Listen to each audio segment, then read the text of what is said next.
नमस्कार दोस्तों, Anoop study zone में आपका स्वागत है। इस वीडियो में हम कंप्यूटर के बारे में पढ़ेंगे जो यूपी पीसीएल के एग्ज़ाम में बार बार पूछे गए हैं और उसके साथ ही हम 200 क्वेश्चंस को पूरा कर रहे हैं, जिसका आज क्लास नंबर 4 है। तो बिना देर के चलते हैं प्रश्न पे। पहला प्रश्न, कंप्यूटर बाइनरी अंकों पर प्रक्रिया करते हैं, उसमें किसका समावेश होता है? इसका ऑप्शन होगा डी, यानी 0 और 1 का। ठीक है। आंकड़ों के संसाधन हेतु कंप्यूटर के प्रोसेसर की समझ में आने वाली मात्र एक ही बाइनरी भाषा है। इसमें केवल 0 तथा 1 का प्रयोग किया जाता है। इसके लिए इसे द्विआधारी अंक बाइनरी डिजिट कहा जाता है। 0 तथा इलेक्ट्रॉनिक परिपथ में और 2 अवस्थाओं नो प्लस तथा प्लस को प्रदर्शित करते हैं। इसकी 1 और 0 की श्रृंखला के द्वारा किसी संख्या अथवा अक्षर को प्रदर्शित किया जाता है। ठीक है। 0 और 1 मनुष्य और कंप्यूटर के मध्य संचार का माध्यम होते हैं। 0 अथवा 1 के इस विचार को प्रतिपादन सर्वप्रथम सन 1946 में जॉन वान न्यूमैन ने किया था। ठीक है। नेक्स्ट प्रश्न देखते हैं। कंप्यूटर में डाटा स्टोर करने तथा गणना करने के लिए किस नंबर सिस्टम का प्रयोग होता है? अभी हमने बताया किसका, सी, बाइनरी का। ठीक है। कंप्यूटर केवल बाइनरी नंबर 0 या 1 को ही समझता है। इस संख्या पद्धति का उपयोग कंप्यूटर द्वारा डेटा को संग्रह तथा गणना करने के लिए होता है। ठीक है। कंप्यूटर विभिन्न प्रकार के डाटा का संग्रह करता है, जैसे संख्या, टेक्स्ट, ग्राफिक्स, ध्वनि आदि। ये सारे डेटा हमें अलग अलग लगते हैं, परंतु कंप्यूटर में सारे डेटा एक ही स्वरूप में होते हैं और होता है 0 और 1 को संग्रहित। ठीक है। नेक्स्ट प्रश्न देखते हैं। टेलीविज़न ट्रांसमिशन निम्न में से किसका उदाहरण है? ठीक है। तो इसका ऑप्शन होगा ए, सिंप्लेक्स कम्युनिकेशन का।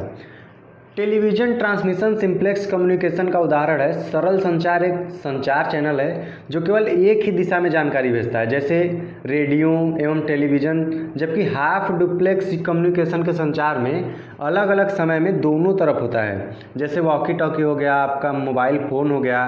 तथा फुल डुप्लेक्स कम्युनिकेशन में संचार एक समय पे दोनों तरफ हो सकता है। ठीक है। नेक्स्ट प्रश्न देखते हैं। इन एन ऑप्टिक्स यानी प्रकाशित फाइबर में सिग्नल कैसे प्रेषित होता है? तो इसका ऑप्शन होगा सी, संपूर्ण आंतरिक परावर्तन के कारण। ठीक है। प्रकाशित तंतु, जिसको ऑप्टिकल फाइबर कहते हैं, उसमें सिग्नल पूर्ण आंतरिक परावर्तन के कारण प्रेषित होता है। प्रकाशित तंतु में डाटा स्थानांतरण के लिए टाइम डिवीजन मल्टीप्लेक्सिंग का प्रयोग किया जाता है। इसमें शोर कम, बैंडविड्थ अधिक, गति तीव्र तथा संकेतों में हानि निम्नतः होती है। ठीक है। नेक्स्ट प्रश्न देखते हैं। लैन के डाटा परिसर में प्रयुक्त होने वाली 4 प्रकार की प्रणालियां हैं: twisted pair cable, coaxial cable तथा रेडियो तरंगे।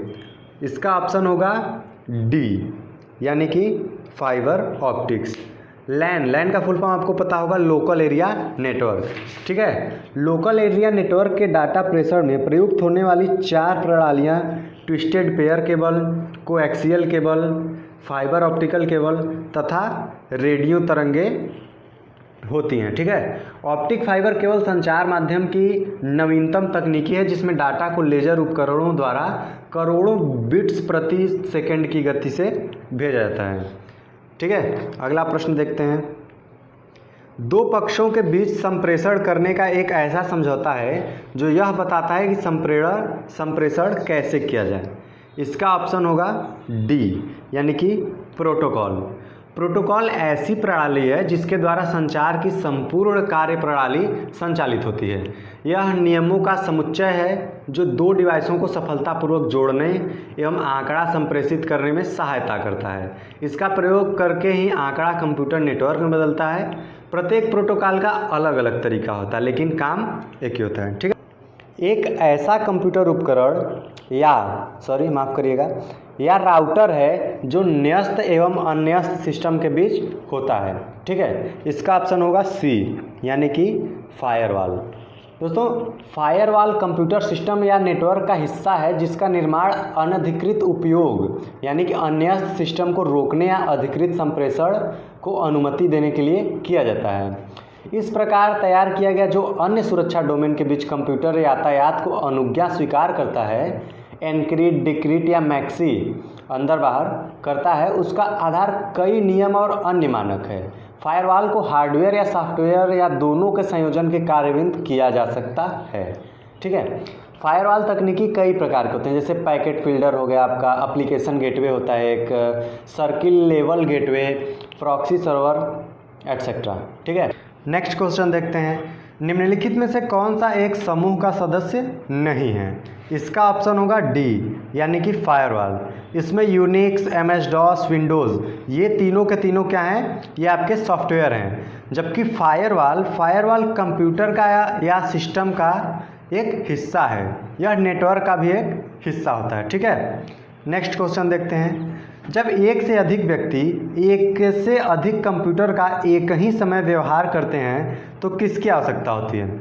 ठीक है, इसका ऑप्शन होगा डी, यानी कि टर्मिनल की। ठीक है, एक से अधिक व्यक्तियों द्वारा एक से अधिक कंप्यूटरों का एक ही समय में व्यवहार करने के लिए कंप्यूटर टर्मिनल की आवश्यकता होती है। कंप्यूटर टर्मिनल एक इलेक्ट्रॉनिक या विद्युत हार्डवेयर डिवाइस है जिसका प्रयोग एक से अधिक कंप्यूटिंग प्रणाली के लिए डेटा को प्रदर्शित करने के लिए किया जाता है। ठीक है, नेक्स्ट प्रश्न देखते हैं, सूचना प्रौद्योगिकी नेटवर्किंग में निम्नलिखित युक्तियों की सूची में कौन सी युक्ति का प्रयोग भौतिक परत में होता है? ठीक है, इसका ऑप्शन कौन सा होगा? ए, यानी कि रिपीटर का। सूचना प्रौद्योगिकी नेटवर्क में रिपीटर का प्रयोग भौतिक परत यानी कि फिजिकल लेयर जो होता है उसमें होता है। एक जगह एक से दूसरे जगह पर भेजे जाने वाले सूचनाओं के संकेत कमज़ोर न पड़ जाए इसलिए रिपीटर का प्रयोग होता है। इसकी विधि के आधार पर टीवी केबल में छोटे छोटे सिग्नल रिपीटरों का प्रयोग किया जाता है। ठीक है, नेक्स्ट प्रश्न देखते हैं, यंत्रों को निम्नलिखित सूची में नेटवर्क लेयर के लिए कौन सा यंत्र प्रयुक्त होता है? ठीक है, इसका ऑप्शन होगा बी, यानी कि राउटर का। ठीक है, राउटर का प्रयोग कई नेटवर्कों को जोड़ने के लिए किया जाता है तथा इसका प्रयोग विभिन्न मार्गों तक पहुंचने और उनका पता लगाने के लिए किया जाता है। इसका प्रयोग अंततः कठिन नेटवर्कों को आपस में जोड़ने के लिए भी किया जाता है। ठीक है, नेक्स्ट प्रश्न देखते हैं, राउटर किस प्रकार की युक्ति है?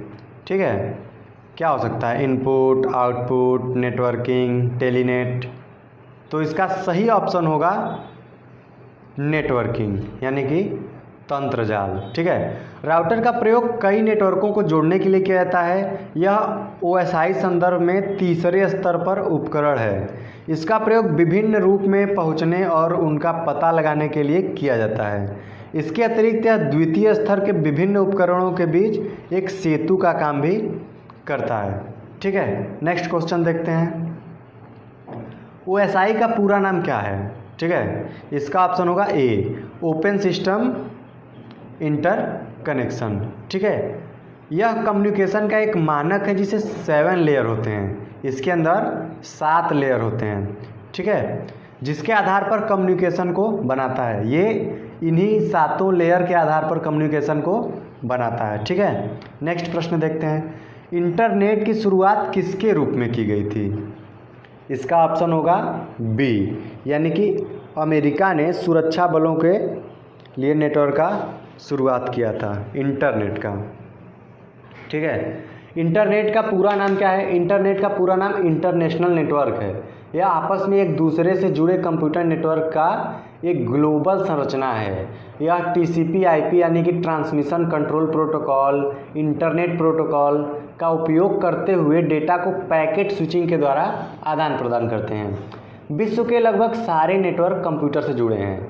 इंटरनेट कंप्यूटर पर आधारित अंतर्राष्ट्रीय सूचनाओं का तंत्र है।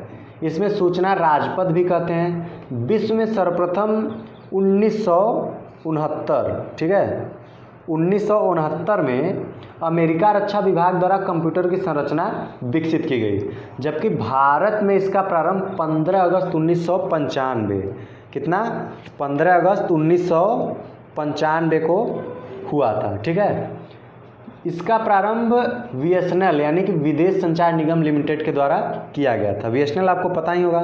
ठीक है, नेक्स्ट क्वेश्चन देखते हैं,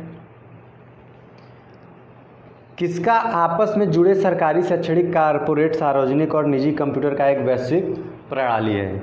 इसका ऑप्शन होगा बी, यानी कि इंटरनेट।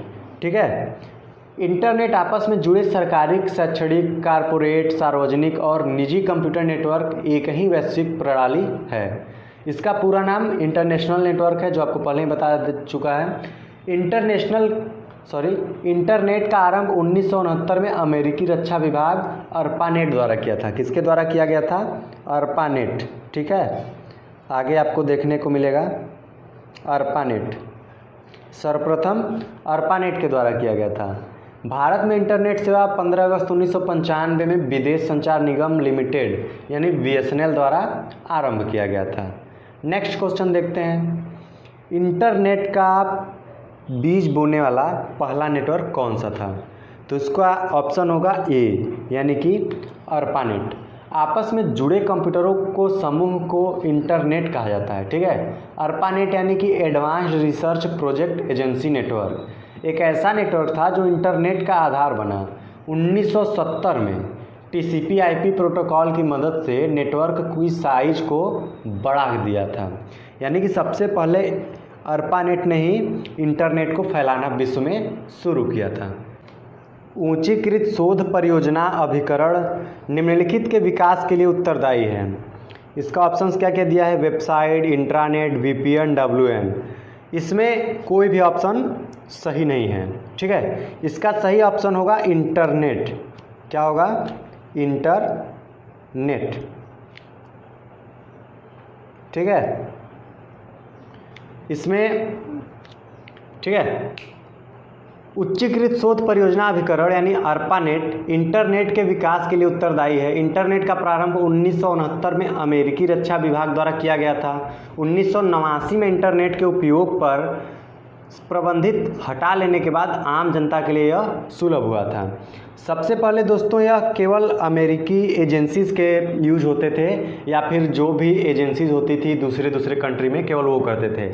लेकिन इसके बाद 1989 में इंटरनेट के उपयोग पर से प्रतिबंध हटा लेने के बाद आम जनता यानी कोई भी नागरिक यूज कर सकता था। ठीक है, नेक्स्ट क्वेश्चन देखते हैं, गूगल कंपनी द्वारा वर्ष 2018 में तीसरी तिमाही में एक नया ब्राउज़र प्रारंभ किया गया, वह कौन सा ब्राउज़र है?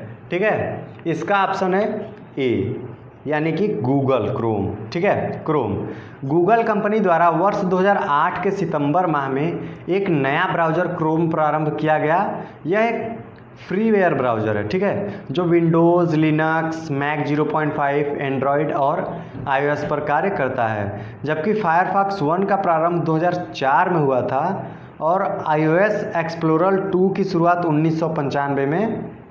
1995 में हुआ था। ठीक है, नेक्स्ट प्रश्न देखते हैं, ब्राउज़र किस लिए प्रयोग किया जाता है? ठीक है, ब्राउज़र प्रयोग किया जाता है, इसका ऑप्शन होगा ए, तकनीकी लोगों के लिए। ठीक है, ब्राउज़र का प्रयोग तकनीकी लोगों के लिए किया जाता है। यह केवल वेब पेज ही नहीं दिखाता, बल्कि इसकी सहायता से हम फाइल को डाउनलोड एवं अपलोड कर सकते हैं। ब्राउज़र फाइल ट्रांसफ़र प्रोटोकॉल की भी सुविधा उपलब्ध कराता है। ठीक है, नेक्स्ट क्वेश्चन देखते हैं, इनमें से कौन सा एक वेब ब्राउज़र नहीं है? इसमें से कौन सा एक वेब ब्राउज़र नहीं है? इसका ऑप्शन होगा सी, यानी कि HTML। नेटस्केप नेविगेटर यानी कि सफारी व क्रोम वेब ब्राउज़र हैं, लेकिन HTML hyper text markup language है, जिससे कि हम कोड करते हैं, उसके द्वारा वेब पेज या वेब ब्राउज़र बनाया जाता है। ठीक है, यह एक प्रकार की भाषा है जिसका प्रयोग कंप्यूटर में टेक्स्ट इमेज कंपोज करने के लिए किया जाता है। ठीक है, तो दोस्तों आज के लिए बस इतना ही। अगर आपको वीडियो अच्छी लगी तो लाइक करें, कमेंट करें, शेयर करें और अनूप स्टडी जोन को सब्सक्राइब करना ना भूलें। ठीक है, धन्यवाद।